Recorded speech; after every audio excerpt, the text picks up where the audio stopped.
अभी कुछ दिन पहले बजट सत्र के दौरान जो कुछ हुआ उसकी चर्चा चारों तरफ है।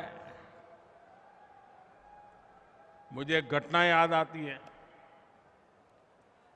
बहुत साल पहले की बात है, करीब 40 साल पहले की। तब तो हम राजनीति में नहीं थे, हम अपना संघ का काम करते थे और आमतौर पर संघ परिवारों में भोजन के लिए जाते थे। तो एक दिन मैं सुबह प्रवास कर करके लौटा, 12-1 बज गया था। तो हमारे एक वरिष्ठ साथी मुझे मिल गए। बोले, आप कहाँ से आ रहे हो? मैंने कहा, अभी आ रहा हूँ, दौरे से आ रहा हूँ। तो बोले, भोजन का क्या प्रबंध है? मैंने कहा, नहीं अभी तो कुछ सोचा नहीं है, अभी आया हूँ, देखता हूँ क्या करता हूँ। नहीं, बोले चलो जल्दी करो, मेरे साथ चलो। मैंने कहा, मैं प्रवास करके आ रहा हूँ, मेरा स्नान वान बाकी है।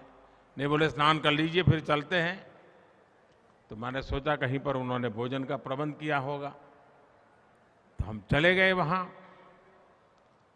तो बोले शादी है, तो शादी में वहाँ जाना है, तो चलिए, अपने स्वयंसेवक के घर में शादी है। तो हम चले गए। तो जिनके यहाँ शादी थी वो तो अपने दुकान घर के बाहर थी, वहाँ काम कर रहे थे, वो दर्जी थे, दर्जी काम कर रहे थे। तो हमने कहा, भाई तुम तो कह रहे थे यहाँ शादी है, उनके यहाँ खाना खाना है। हम गए अंदर, उनको नमस्कार किया, हमने पूछा क्या हाल है, कैसे है। फिर उनसे रहा नहीं गया। तो उन्होंने कहा कि क्यों भाई, आज तो शादी का निमंत्रण था। बोले नहीं नहीं, ये शादी तो गए साल हो गई, पिछले साल हो गई शादी। तो कहा नहीं नहीं, मुझे कार्ड है ना। तो हमारे जो साथी थे थोड़े भुलक्कड़ थे, उन्होंने कार्ड निकाला और मैं हैरान था, पिछले साल का उसी तारीख वाला वो कार्ड था।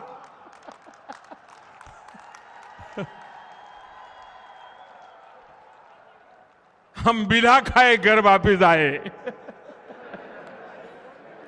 साथियों, खैर इस बात को कोई आपके राजस्थान से कोई लेना देना नहीं है। ये तो मैं अपनी पुरानी बात याद आई तो मैं एक बता दूं। साथियों, मैं मानता हूं गलती किसी से भी हो सकती है, लेकिन इससे ये भी पता चलता है कि कांग्रेस के पास ना ही विजन है और ना ही उसकी बातों में कोई वजन रह गया है। कांग्रेस के लिए बजट और घोषणाएं होती ही कागजों में लिखने के लिए, योजनाएं और कार्यक्रमों को जमीन पर लागू करने में कांग्रेस का कोई इरादा नहीं होता। साथियों, सवाल ये नहीं है कि कौन से वाला पड़ा, सवाल ये है कि पहले वाला जब पड़ा था साल भर उसको डिब्बे में बंद रखा था, इसके कारण ये हुआ है। अब राजस्थान को अस्थिर सरकार से मुक्ति चाहिए, अनिश्चितता से मुक्ति चाहिए। अब राजस्थान को स्थिर और विकास वाली सरकार चाहिए। तभी राजस्थान में कानून का राज स्थापित हो पाएगा, तभी राजस्थान तेज विकास के रास्ते पर चल पाएगा। आज मैं राजस्थान में डबल इंजन सरकार के लिए उत्साह देख रहा हूं। चारों तरफ वही मुझे नजर आ रहा है। यहां दौसा में भी यह उत्साह साफ साफ दिख रहा है।